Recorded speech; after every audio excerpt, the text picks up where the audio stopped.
Sí, sí, sí. Buenas tardes, jóvenes. Buenas tardes, doctora.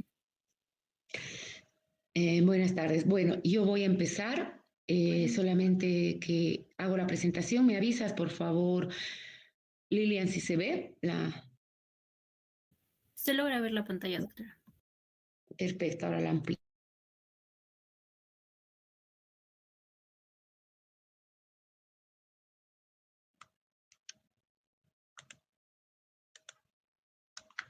Ahora sí, ¿no? Sí, doctora. Gracias.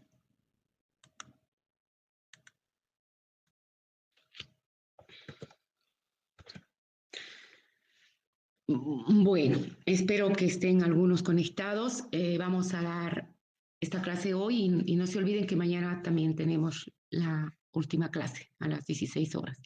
Hoy vamos a hablar de tuberculosis. Y bueno, esto es bien importante, ¿no? Me gusta que ustedes se acuerden que para todo en medicina existen días. Este es el Día Mundial de la Historia de la Tuberculosis, que es el 24 de marzo. Miren de qué época. 1882 ya Robert Koch anunció el descubrimiento de este bacilo, que es el Mycobacterium tuberculosis. En esa época la tuberculosis provocaba la muerte de 1 de cada 7 personas, no hablamos de 10. Y miren dónde, en el primer mundo, Estados Unidos y Europa. El descubrimiento de este doctor fue el paso más importante que se haya dado para el control y la eliminación de esta mortal enfermedad. Un siglo después se determinó que el 24 de marzo, ¿no?, de ya el 1900, sería el Día Mundial de la Tuberculosis, en honor a este descubridor. Hasta que no se logre eliminar esta enfermedad, el Día Mundial de la Tuberculosis no podrá ser motivo de celebración, porque nosotros vivimos en una epidemia. Sin embargo, es una oportunidad valiosa para enseñar los efectos devastadores causados por la tuberculosis y cómo podríamos detener. Entonces, según la OPS, la OMS, los cálculos alrededor de una cuarto, esto también les digo para ustedes que están presentes, yo les voy a preguntar que alrededor de una cuarta parte de la población mundial se han infectado por el bacilo de la tuberculosis. Yo voy cambiando cada clase, actualizándome, también estos porcentajes no son los mismos que mi clase de hace 6 meses. Entre el 5% y el 10% de estas personas acaban presentando síntomas y enfermando tuberculosis, de esa cuarta parte de la población mundial. Y nosotros somos gran parte, con todos los países subdesarrollados. Acabar con la epidemia que vivimos, jóvenes. Sí, miren, esta fecha que les nombro va a ser para muchas enfermedades y queremos acabar con la epidemia de la tuberculosis el 2030, así como por el VIH, así como las hepatitis. Es una de las metas de los Objetivos de Desarrollo Sostenible, así se llama. Cuando yo digo que es el OPS, a nivel, cuando OPS hablamos de tuberculosis, es Objetivos del Desarrollo Sostenible relacionado con la salud.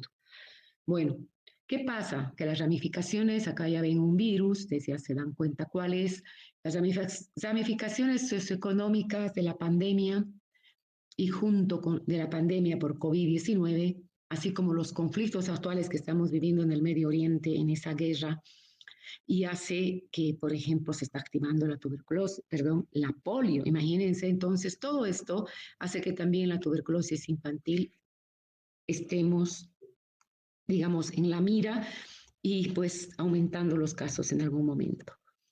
¿Qué es el impacto de la tuberculosis? La tuberculosis es la 13ª causa, porque tenemos cáncer, tenemos otras cosas antes, pero causa de muerte y la segunda causa infecciosa de muertes después de la COVID-19. Y podemos detener, porque la TB es preventiva. Cada día muere de tuberculosis, cada día en el mundo, más de 4.000 personas. La Organización Mundial de la Salud que calcula que cada año, esto es lo que nos interesa a nosotros, casi 1,5 millones de niños enferman de tuberculosis. Y ustedes saben que para que exista un niño enfermo tienen que haber adultos. El organismo de la OMS señaló que el 2022 las muertes por tuberculosis aumentaron por primera vez en más de una década y esto está relacionado por la pandemia.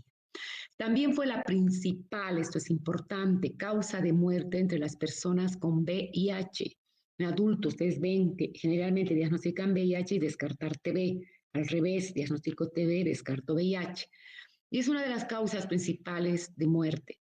Está relacionada con la resistencia a los antimicrobianos. Ojo, ven que se van sumando cosas que ustedes van viendo en su formación. Continuamos con el impacto, aunque está presente en todos los países, unos más, unos menos, en todos los países grupos de edad, porque podemos tener hasta TB neonatal. Es una enfermedad que les decía que se puede curar y prevenir, cosa que yo no puedo decir ni con la diabetes que se va a curar, pero sí puedo tratar como el VIH. Pero en cambio esta, que debería haber puesto en un cuadrado, se puede curar y prevenir. La estrategia para poner fin a la TB tiene como con propósito terminar con la epidemia en el mundo y está vinculado a este ODS, a los Objetivos del Desarrollo Sostenible, bajo 3 indicadores, que es importante también que conozcan esto. Esos 3 indicadores que dice, 1, reducir el número de muertes por tuberculosis en un 95% comparado con el 2015. Sería ideal. 2, reducir los nuevos casos en un 90%, perdón, entre el 2015 y 35, o sea, se dan 20 años, pero ya no estamos pues 15, ya estamos 10 años después, o sea, cada vez se acorta más esto. Y garantizar que ninguna familia enfrente costos catastróficos debidos a la tuberculosis, porque es un tratamiento gratuito. Entonces, ¿qué pasa con nuestro país? Bolivia ocupa el 8º puesto de mayor carga de tuberculosis de la región de las Américas. En el 2021 se registraron 59 casos de tuberculosis por 100.000 habitantes. Esto ahora multiplicaremos con los 13 millones de población que tenemos, que nos han robado 1 millón. En el 2019, la tasa de mortalidad de tuberculosis, estos son los últimos datos que puede conseguir, para la población total, esto fue de 10.7 por 100.000 habitantes. Mortalidad hablamos. Mortalidad de mujeres se daba 8.2 por 100.000 habitantes y la mortalidad en hombres, esto es a nivel global, 13.4 por 100.000 habitantes. ¿Qué departamentos, si nosotros sabemos que tenemos semejante mortalidad, son los que más carga gasilífera tienen? Son los departamentos Santa Cruz por su población. Tomen en cuenta que ellos son el doble que nosotros, La Paz y Cochabamba, pero Cochabamba. ¿Y qué pasa con estos 3 departamentos? Tienen 8 de cada 10 casos registrados en el país. O sea, está la mayoría. Y realmente Cochabamba pienso que es un centro muy importante porque tenemos casi igual que Santa Cruz y La Paz teniendo menos población. Entonces quiere decir que tendríamos que ser más en Cochabamba, ¿no? Y eso no nos tiene que vanagloriar, al contrario, preocuparnos. Es por eso que damos esto haciendo énfasis para que ustedes ya puedan prevenir. ¿Cuál es la estrategia mundial de la TB? Estas 3 que puedo preguntar. Atención y prevención integrada a la TB centrada en el paciente, las políticas audaces y sistema de soporte que podamos diagnosticar y tratar, y la investigación e innovaciones intensificadas. Ustedes saben que el diagnóstico cada vez es más rápido y con más tecnología. Y hablamos todo a nivel molecular. Entonces, estas metas para el 2030, ¿qué es? Estas tienen que saber. Una reducción del 90% en el número de muertes por tuberculosis. Ojalá. Así solamente hubiera un 10. Y una reducción del 80% en la tasa de incidencia de la tuberculosis, que nosotros tenemos muy, muy alta. Ahora vamos entrando al tema. Hemos hecho un poco de introducción. A lo largo de la historia, la tuberculosis ha tenido diferentes denominaciones y pueden haber más, estas son las más llamativas y importantes, entre las cuales la más popular, que decía, fue la tisis. Y, por ejemplo, yo les digo tisis, que quiere decir como una belleza, o sea, tisis, perdón, es el enflaquecimiento primero de la paciente, que se puede ver en algunos desnutridos secundarios. Siempre les digo a algunos de mis estudiantes, fíjense que va acompañado de la belleza física, el paciente desnutrido, caquético, pero tiene unas pestañas enormes, ¿no? En la antigua Grecia, ¿qué decían? O sea, se llamaba tisis, por ejemplo, en la antigua Roma, tabes, pero esto va relacionado con el tabes dorsal, que era tuberculosis de columna. También esto, que era tan viejo, a los años 1700, la TB era llamada la plaga blanca, debido a la palidez de los pacientes o proceso fímico. Ojo, no hay que confundir con hongos. En la Edad Media, a la TB del cuello, o sea, ¿no? Y de los ganglios linfáticos se le llamaba escrófula, pero es hasta ahora, cuando esto es la TB ganglionar que revienta, diríamos, a eso se llama escrófula, ¿no? Debió ver algunos o se acuerdan. Y se creía que que la escrófula era otra enfermedad, ¿no? Que no estaba, que no era la tuberculosis. Obviamente es una extrapulmonar. Entonces, ¿quién provoca? ¿Qué es una bacteria llamada también bacilo, Mycobacterium tuberculosis? ¿Saben? Los gérmenes se propagan de persona a persona a través de las gotas de aire, al toser o estornudar, hablar o cantar cuando estamos expulsando las gotas o cantar de las personas enfermas, porque ahora vamos a ver, una cosa es no estar enfermo, pero tener el vacío, ¿no es cierto? Enfermas con tuberculosis pulmonar o laringia, que es más directo. Si respira el aire con estas bacterias, puede contraer la tuberculosis. Por eso que pedimos que esté el paciente aislado, que tenga los filtros EPA para evitar la entrada y salida de los gérmenes. No se contagia, obviamente, al tocar, besar o compartir alimentos o platos. Si no está tosiendo el paciente y no estamos con barbijo, no pasa nada. Es más probable que uno contraiga tuberculosis de las personas con las que vive o trabaja que de las personas a las que ve por periodos más cortos, no de lejos o si no, hola, ¿cómo estás? No, pero que obviamente, por ejemplo, el hospital es un medio donde nosotros podemos contraer si no tenemos las medidas. Para entrar a la etiopatogenia, y ustedes ya se acuerdan del bacilo, la tuberculosis es una infección crónica, progresiva por micobacterias, que es un bacilo aerobio, pequeños, de crecimiento lento. Se distinguen por una envoltura celular compleja, rica en lípidos, que los hace resistente al ácido, es decir, resistentes al cambio de coloración con ácido después de la tinción con carbofucsina y relativamente resistentes a la tinción de gramo. La TB solo designa a la enfermedad causada por el Mycobacterium tuberculosis, cuyo principal reservorio es el ser humano. Pero podemos encontrar una enfermedad similar debido a la infección por otras micobacterias. O sea, no solamente es el Mycobacterium tuberculosis se refiere a esa enfermedad, pero podemos encontrar también por el Mycobacterium bovis, el Mycobacterium africanum, el Mycobacterium microti. Estas tres bacterias, junto al Mycobacterium tuberculosis y otras micobacterias, se conocen como el complejo Mycobacterium tuberculosis. Por eso cuando no encuentran tuberculosis y creemos que tiene, pero pueden ser otra de estas. A esto es muy relevante e importante porque sí, es lo que yo quiero que siempre se acuerden. Uno es la infección y otro es la enfermedad. Aquí hablamos de la primoinfección. ¿Cuándo ocurre? Voy a preguntar de diferentes maneras, haciéndole trampitas entre este y este. Puedo juntar. Ustedes tienen que siempre ver que la infección ocurre cuando el Mycobacterium entra en contacto por primera vez y nos damos cuenta con una persona sana y se denomina primoinfección tuberculosa, que puede haber entrado al pulmón, puede haber entrado a un ganglio y que desencadena una respuesta de defensa del sistema inmunológico de la persona. Ustedes saben que puede estar años tener, no desarrollar esto, la enfermedad. O puede desarrollar de acuerdo a su sistema inmune, especialmente si se depresiona, como es, por ejemplo, en el VIH. Por eso que estos pacientes debutan muchos primero con TB.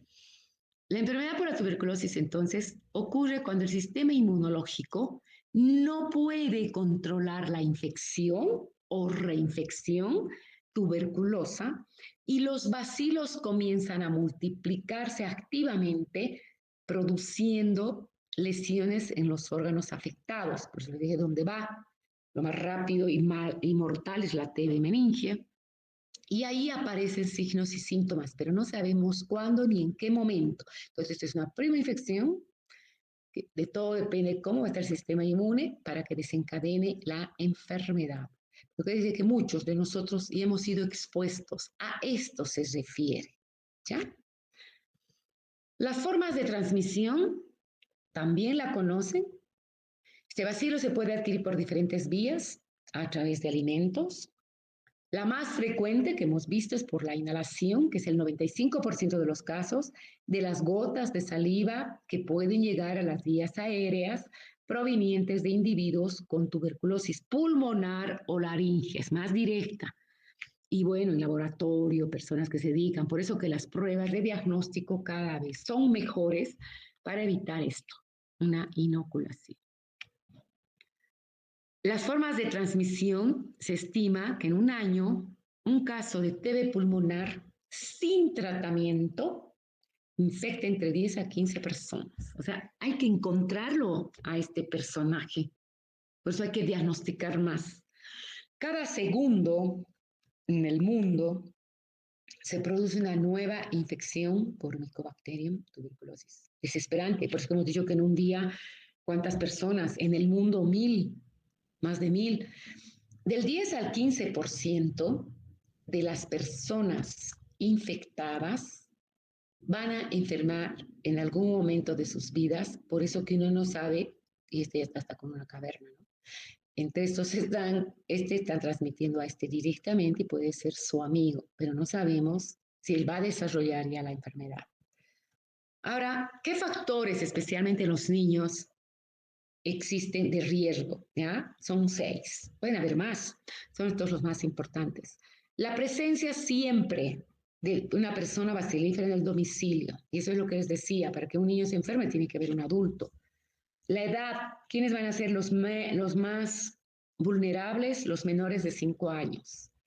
3, que el paciente tenga VIH. Acá sí les pongo hasta un porcentaje, porque los pacientes con este virus se infectan o desarrollan la tuberculosis activa en un 50%, o sea, es la mitad. Pero esto les digo, es más para los adultos porque ellos son más bacilíferos, los niños no. Vamos a ver algunas características especialmente de ellos. También, ¿quiénes se van a enfermar más rápido? Los inmunodeprimidos, niños con inmunodeficiencias primarias, igual que pueden crecer hasta ser adultos, los oncológicos, ahí entran todos ellos. Entra esto, que nosotros en nuestro país todavía sigue, o sea, no es que hemos erradicado, todavía tenemos una desnutrición grave, y condiciones socioeconómicas bajas, áreas de elevado riesgo de transmisión, por ejemplo, lo decimos que en Chapare y de la zona roja, para muchas enfermedades infectocontagiosas, porque no se hace un control, donde hay hacinamiento, promiscuidad y especialmente cuando existen estos problemas. ¿No? Pero no quiere decir que solamente sea ahí. Hay áreas que ya determinadas donde hay más pobreza y todos estos factores influyen. Entonces, ahora sí es importante esto, las características de una TBC infantil. ¿Qué quiere decir los paucibacilares? Que muchos chiquitos, o sea, obviamente los menores, para mí de hasta 10 años, no expectoran al bacilo justamente porque ellos no tienen esa fuerza de sacar, porque como ustedes creen que por eso vaciloscopías no hacemos a los pequeños, porque no pueden expectorar, pero sí a los más grandes, porque si no serían muestras solamente de saliva, aspirar la boquita. Para eso vamos a ver en diagnóstico. Entonces, sus características es, primero, que en pediatría, fuera de ser paucibacilares, es inespecífico el cuadro. No hay que todos van a tener tos de más de 2 semanas, ¿no? A los más grandes sí.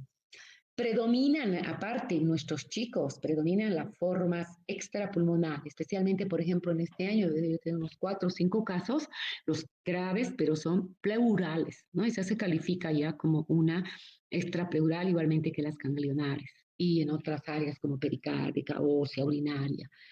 Se puede observar peritoneal, también hemos tenido. Se pueden observar todas las formas, a eso voy, todas las formas clínicas de TBC primaria y secundaria, lo que les explicaba. Todas van, y obviamente también va la pulmonar, ¿no? La miliar grave, pero más que todo las extrapulmonares. Ahora, las características de la TBC infantil, el diagnóstico. Como son paucibacilares, no expectoran, la mayoría son BK negativos. Entonces, el diagnóstico es difícil. Entonces, vamos a ver cómo debemos tomar, para que ustedes aprendan cuando estén de internos y estén en un lugar donde piensen y el médico por ahí no tuvo el privilegio como ustedes de aprender y que se les hayan dado, entonces ustedes les van a decir, así se realiza el diagnóstico en un niño pequeño. El tratamiento es similar al del adulto, eso sí, son los medicamentos y van a variar la dosis, ahí son los mismos, van a ver también. Lo bueno es que hay menor resistencia a las drogas porque son los más que cumplen porque la mamá prefiere enfermarse ella y que el niño no. Menor incidencia de reacciones adversas. Al tener esto, hace que nosotros tenemos que diagnosticar porque así nuestros niños se van a curar, se va a resolver su problema. La foto que recorre el mundo, ¿no? Pero yo muchas veces les digo, nosotros ya tenemos este tipo de pacientes y que después ver así es un niño caquético, ¿no? Y si ustedes nos acercamos, vamos a ver unas bellas pestañas, pues todo esto es su fasis tísica. La principal fuente de contagio, vuelvo 3 veces, 4 veces a repetir, para un niño es un adulto basilífero. Y la convivencia con un basilífero, pues el 50% de niños infectados serán positivos, sí que viven con este, y en el momento del diagnóstico, en ese momento hay 3 a 4% de enfermos con TB, ¿ya? O sea, es bastante, por eso es importante tratar de encontrar a la cabeza, digamos, al principal basilífero de la familia o de la calle, de la casa. Vamos a ver esas dos formas que les digo, la posibilidad de tuberculosis en niños, que es la TB pulmonar y la TB extrapulmonar. La TB pulmonar, ¿cómo se va? O sea, ¿qué posibilidades hay que presente? Con neumonías aparentemente bacterianas, pueden, o virales, que se extienden más allá de los plazos esperados. Es decir, ustedes diagnostican neumonía, dicen en un principio es viral, no le doy nada, no, es bacteriana, mejor le daremos antibióticos, y no mejora, sabemos, más allá de 15 días, hay que pensar, o sea, es una forma de presentación de esta manera. Luego, que existe este chico con una neumonía grave, pero existe una disociación entre la sintomatología y compromiso pulmonar, ¿no? Nosotros digamos, no, pero solamente tiene tos y fiebre, y bueno, pero está, y decimos, te echo pelota a sus pulmones. Que tenga tos y expectoración de varias semanas de evolución, ¿no? No, así siempre es, tiene flemitas. No, señor, algo está pasando. ¿De qué otra manera puede ser que sea otra posibilidad? En niños mayores, bueno, acá ya alto, ¿no? Con esputo hemoptoico o hemoptisis, tenemos que diferenciar. Y también hay niños que uno cree que está tratando y curando un asma, una hiperreactividad y obstrucción bronquial, pero que no mejora con todos los broncodilatadores, digamos, 1, 2, 3 líneas. Pucha, si no mejora esto, nosotros tenemos que pensar en TB pulmonar. ¿Cuándo podemos, pues, qué posibilidades tenemos de pensar o diagnosticar TB extrapulmonar? Cuando nuestros pacientes tengan neuropatías cervicales, o vean a través de una placa, pero cervicales pueden ser anteriores, posteriores, ¿no? Superficiales, profundas, o iliomediastinales, ¿no? Que vemos en el mediastino, acompañadas o no de síndromes traqueobronquiales. Algunos van con un cuadro de una traqueobronquitis persistente. Luego, todos los cuadros febriles prolongados, ustedes saben que entra ahí para descartar TB. Tenemos que descartar, ahí está, ya les digo, TB neonatal y se puede ver hasta el paciente que tenga 100 años. Tenemos que ver estos cuadros y siempre a veces que entran a operar y no encuentran nada, diarrea y distensión abdominal inexplicable. Se hace una laparotomía o si no una punción para que tengamos el líquido y mandar a diagnosticar. Y cuando hay realmente pacientes, siempre una disociación entre sintomatología y compromiso orgánico de cualquier etiología, tenemos que pensar en TB. ¿Qué formas ahora son las que se presentan? Si son pulmonares, extrapulmonares o diseminadas, la pulmonar va a ser bajo el complejo primario de Gould, ¿cierto? La forma pulmonar progresiva se va a presentar aquella que realmente va a ir desmejorando y puede tener derrame, atelectasia o no. Y la TB pulmonar tipo adulto, que realmente vemos esto y no tenemos dónde perdernos, donde vemos un infiltrado intersticial, micro, nodular, bilateral, en panal de abejas, tipo adulto. Acá como cualquier forma. La extrapulmonar, sí, muchos derrames pleurales, complicaciones de neumonías, hemos encontrado un líquido, ya era citrino o más, parecía no sanguinolento, tampoco purulento, entonces hay que mandar tanto citoquímico, bacteriológico, virológico y TB. Nos hacen las pruebas que vamos a ver, hacen de estos extrapulmonares.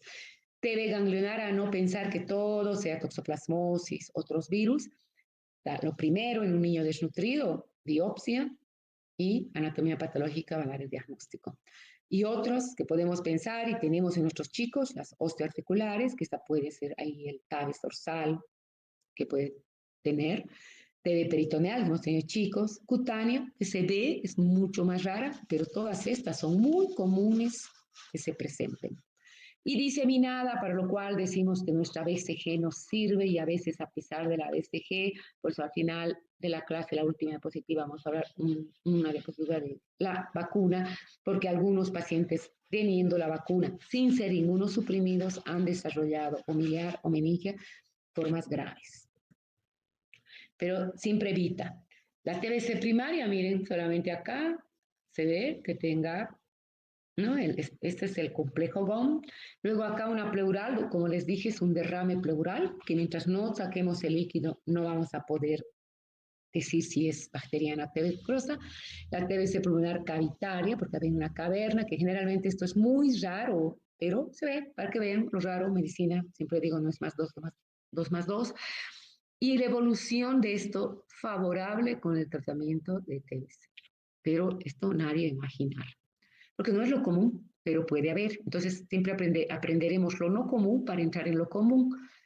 La telectasia con signos de atrapamiento aéreo, que también no pensaba que sea bacteriano.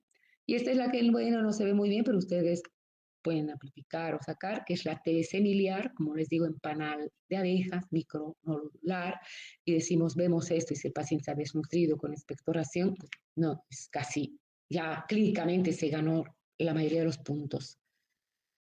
La TB de reinfección de adultos se han destrozado los pulmones, ¿no? Y acá, pues, antes de pensar que sea un atípico, antes de pensar que fuera COVID, pienso que tengo que descartar TB. Especialmente, bueno, acá va a dar mucho la epidemiología, va a dar la sintomatología, ¿no? De dónde viene el paciente, cómo empezar. Es terrible y no podemos descartar que también este niño corre todo el mundo, estas adenopatías, de acá les decía que estas están cervicales poco superiores, podemos tener hasta supraclaviculares y cuando una de estas es reviente, es decir, es una pústula, eso se llama la escrófula, ¿no? Ganglionar. También esta, que es que es el diagnóstico, estas tuberculomas que tenemos en los, miren cuántos tiene, diagnóstico diferencial con otras enfermedades como son en un paciente inmunosuprimido VIH, hago desde el criptococo neoformans, toxoplasmosis, citomegalovirus, pero son de diferente manera. ¿Cómo vamos a diagnosticar en nuestros chicos? Si no, la doctora dice que no pueden expectorar. Entonces, el diagnóstico de TBC en el niño es difícil, pero tenemos que realizar, busca y encontrarás, sospecha y encontrarás.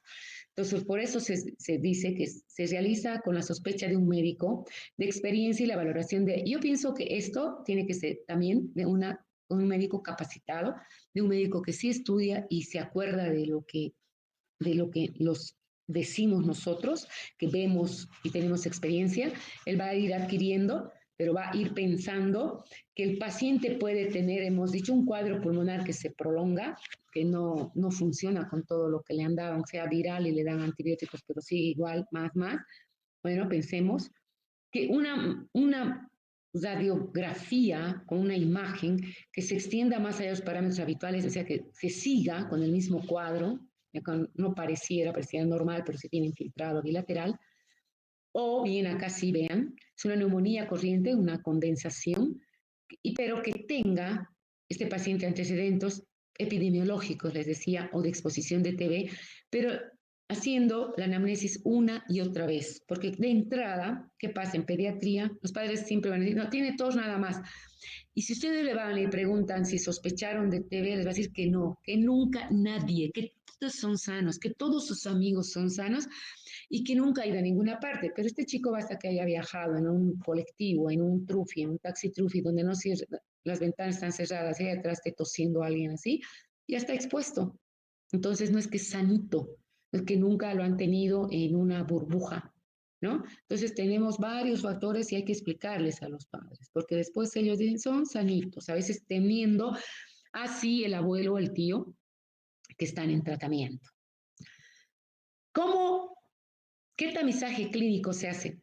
Los síntomas que van a durar, eso es para todos, ¿no es cierto? La tos o síntomas que se prolonguen más allá de 2 semanas, que está recibiendo para un tratamiento, desde una gripe, que es la influenza, o de un COVID, o que sea y que siga una neumonía que creamos que sea adquirida en la comunidad, pero siga presentando signos y síntomas, como que dentro de esos síntomas, la tos, fiebre, pero que sean no uno solo, ¿no? Porque tengo tos y no, es otra cosa. Fiebre, anorexia, importantísimo la pérdida de peso, falla en la ganancia, que porque tiene, especialmente en chicos, ustedes saben que cada mes los tenemos que controlar de acuerdo a la edad, será cada mes, cada 2 meses, cada 3 meses, cada 6 meses o cada año. Pero que este chico tenga, y nos avisan los de 11, 12, 13 años, que sí se encontraba con fatiga o que ya no tenía fuerzas para pasar educación física en el colegio y que tenía un decaimiento. Entonces, ¿qué dice? Que si ninguno tiene, claro, si no tiene nada, es improbable que tenga TB, entonces, ¿para qué también vamos a preguntar? Si no tiene nada, no vamos a preguntar. Pero que tenga 3 o más, a mí si el chico me dice, tengo tos, tengo fiebre, y por ahí solamente reducción de la actividad, sí es sugestivo de TB. Ahora, si yo tengo un chico, siempre estamos hablando del pediátrico, ¿no es cierto? Cualquiera de estos, en un niño que tenga el síndrome de inmunodeficiencia humana, yo tengo que decir, porque hemos dicho que un 50% de nuestros chicos pueden tener TB. Por eso que todo niño que yo diagnostico de VIH, inmediatamente, aunque no tenga tos, descarto TB. Y al revés, si mi paciente es sugestivo de TB, tengo que descartar VIH. ¿Qué signos y físicos sugestivos de TB extrapulmonar existen? Y miren, hay de un 20 a 30%. El famoso mal de Pod, eso hemos tenido pacientes nosotros de cobija y del Beni, que venían porque pues les crecía ahí la jorobita, a nivel cervical es la mayoría. Entonces, cervicotorácico superior, que se llama también TB vertebral o mal de Pod o la jiba, ¿no es cierto? Esa es una forma de presentación de un 20 a 30%. Luego, los niños con escrófulas, aunque no sean escrófulas, pero que tengan adenopatías cervicales indoloras, que les decía con o sin fístula, eso es un 20%. La población que más tiene esto, conjunto con la desnutrición, son las de los fitness, especialmente los yukis, ¿no? Yo les digo Yukilandia, para que resulte como Disneylandia del Chapare. Los signos físicos que requieren descarte de TB extrapulmonar, ¿qué es? Fuera de esto, es un paciente con meningitis que no sepa, que me diga no hay bacterias y que no va a responder al tratamiento que le indiqué con antibióticos, que tenga un inicio agudo y pues que no mejore y que tenga un aumento de la presión intracraneal. Este paciente persista con vómitos o aquel niño que tiene fontanela aumente el perímetro cefálico, cualquier chico donde yo vea un derrame pleural que no mejora tampoco y que las características del líquido no sean purulentos y me orienten a que sea más un trasudado y que no tenga exudado, igualmente en el pericardio. Y estos chiquitos son los más grandecitos, generalmente hemos tenido a partir de los 5, 6, 7, 8 adelante. Que tenga distensión abdominal por ascitis y que por ahí ya fue operado o que persista esto, hay que hacer, les decía, una centesis para mandar el líquido. O que a nivel articular, aumento de volumen de las articulaciones, que no le duela, que sea simétrico, justo 2 articulaciones, y que se haga una artrocentesis y que el citoquímico sea un trasudado. Ojo con eso. ¿Y qué le vamos a pedir a estos pacientes? Yo les decía, la vaciloscopía para los más pequeños, never. El cultivo seguro para cualquier grupo etario. Y las pruebas de identificación y susceptibilidad, que son las que ahora existen y cada vez mejorando este aparatito, que no lo ve grande, pero es el tamaño del data que tenemos en la facultad.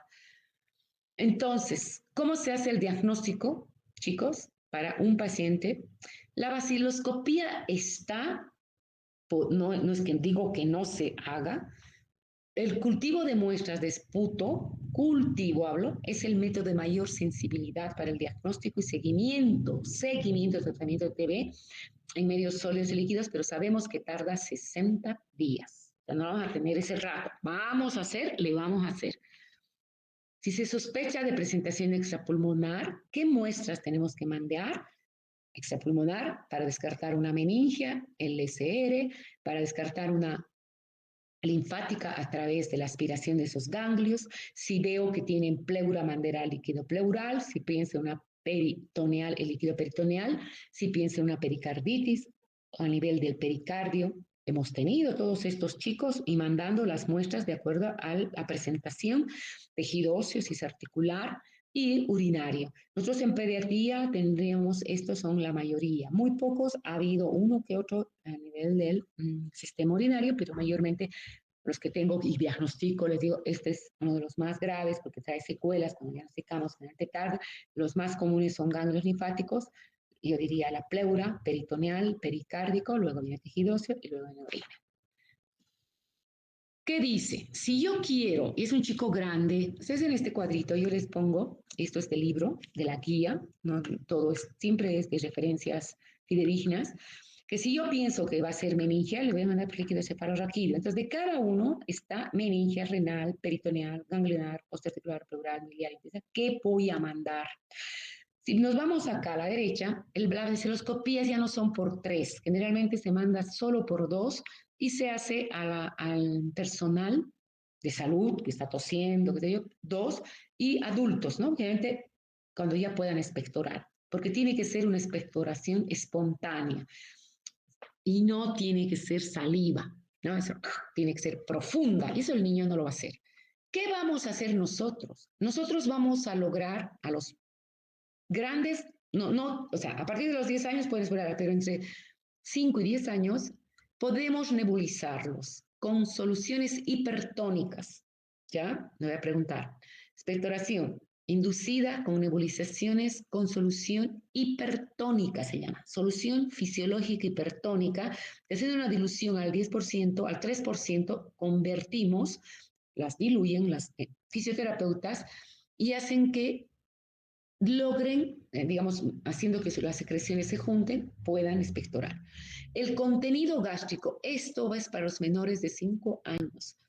¿Qué vamos a hacer? A través de una sondita que se lo coloca 4 horas de ayuno, no es que toda la noche, 4 horas de ayuno, introducimos la sondita, no se va a quedar con una sonda.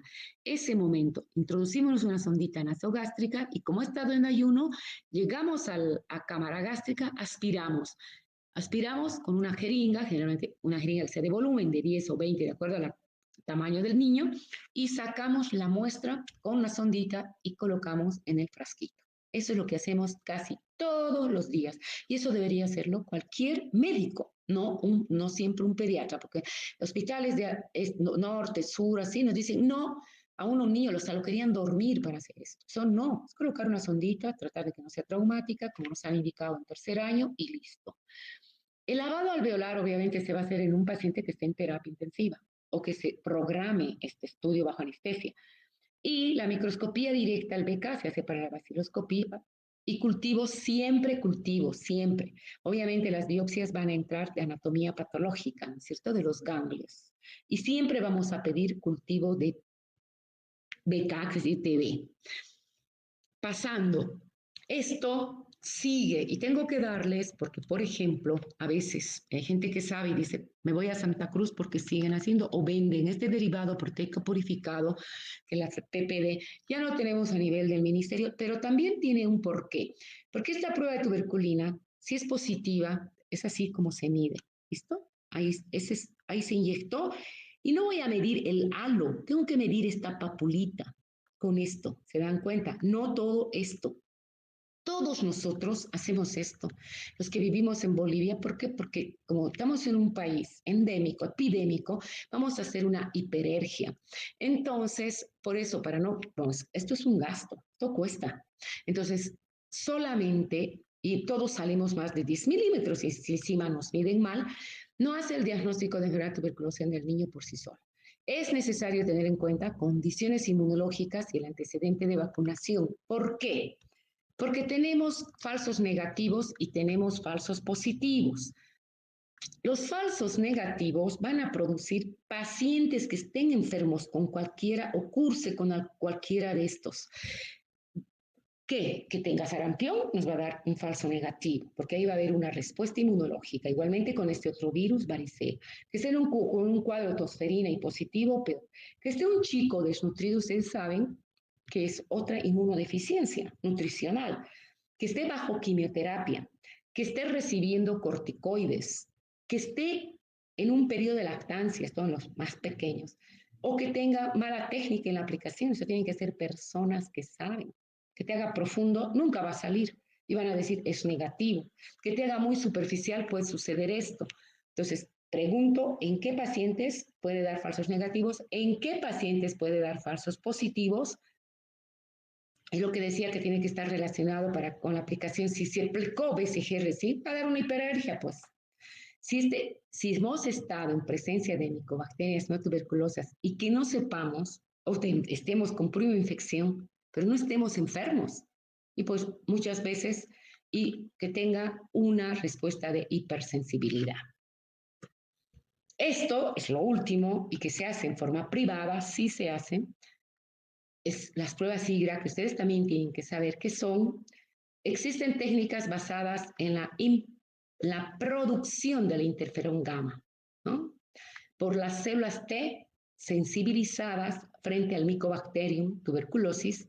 Es un análisis novedoso de sangre, entonces ya saben, denominadas pruebas de interferón gamma. Muchos, y acá te dicen, ¿y le hiciste un gamma interferón? Esto se puede hacer, pero vamos a ver, porque la interpretación no es decir, tengo plata, puedo pagar. Puede ayudar, son de ayuda diagnóstica, pero tenemos que discernir, tampoco una prueba, ustedes saben que dice que ya es todo 100%, siempre vamos, como para VIH tengo que hacer 2 pruebas confiables y así. Esta prueba no es porque, como cuesta, y a veces otros pueden pagar, creen que con esto ya. Y acá lo que decía, se dispone de preparados para medir la cantidad de interferón gamma o cuantiferón, es lo que es la Inmunotec o cuantiferón se llama, y es un gold, ¿no? Para descartar, y había en Australia o el número a nivel de Oxford, son estas 2 pruebas que traen obviamente los de primer mundo, pero en ellos son países que no son endémicos. Entonces, ambos métodos, cuantiferón o Inmunotec, constituyen aproximaciones indirectas e imperfectas al diagnóstico de la TB. Especialmente en nuestro país no es de utilidad 100%. Para lo que no existe un gold estándar y solo reflejan una sensibilización frente al Mycobacterium tuberculosis sin poder diferencial, que también me olvidé poner en rojo, entre la infección y la enfermedad activa. O sea, es igual que la PPD. Igual que ahora esta otra, ADA. También acuérdense, porque cuando yo tengo en el hospital y les pregunto, no saben ni qué decir, qué es un ADA.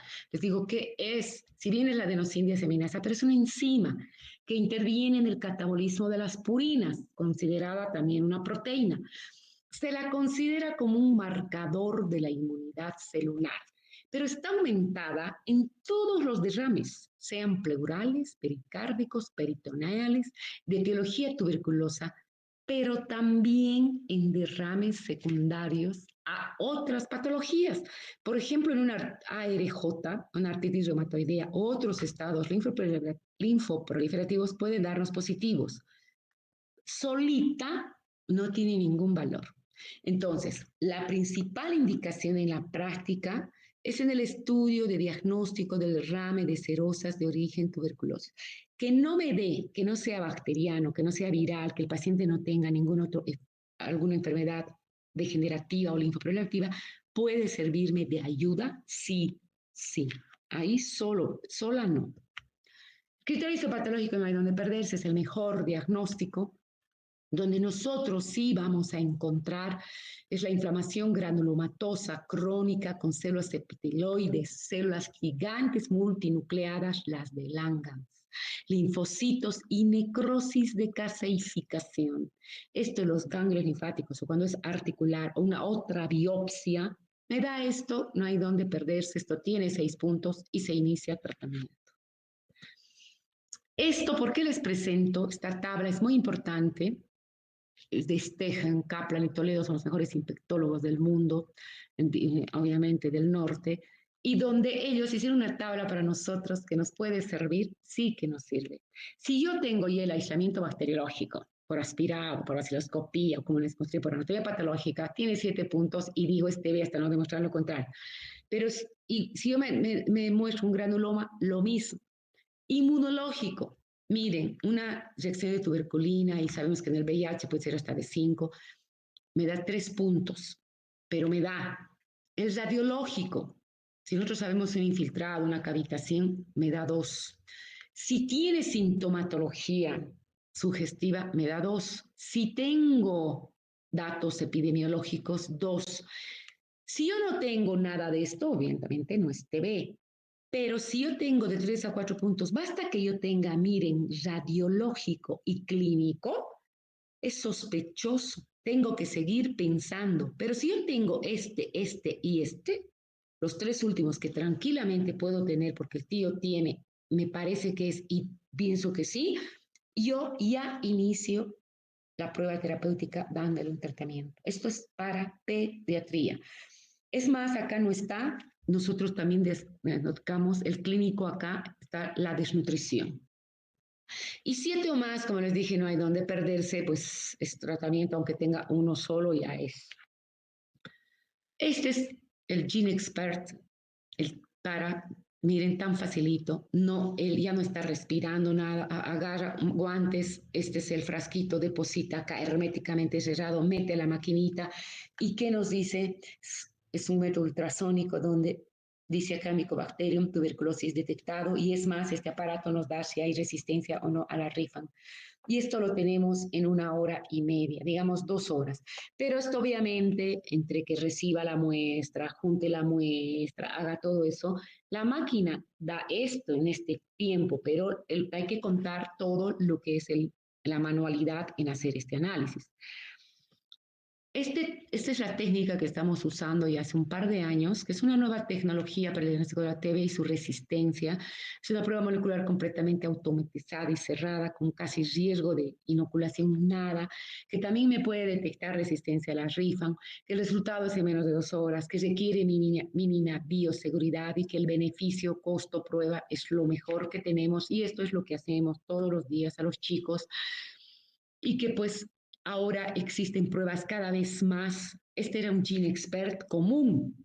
Ahora tengo el Ultra y el Trend que me van a diagnosticar, me dice, con diagnóstico molecular como prueba inicial en todas las personas con síntomas. O sea, más todavía, más sofisticado, pero que tiene una alta precisión diagnóstica y ayudarán a mejorar notablemente la detección precoz, porque no queremos que haya más fármaco resistente. ¿Qué vamos a hacer en el país?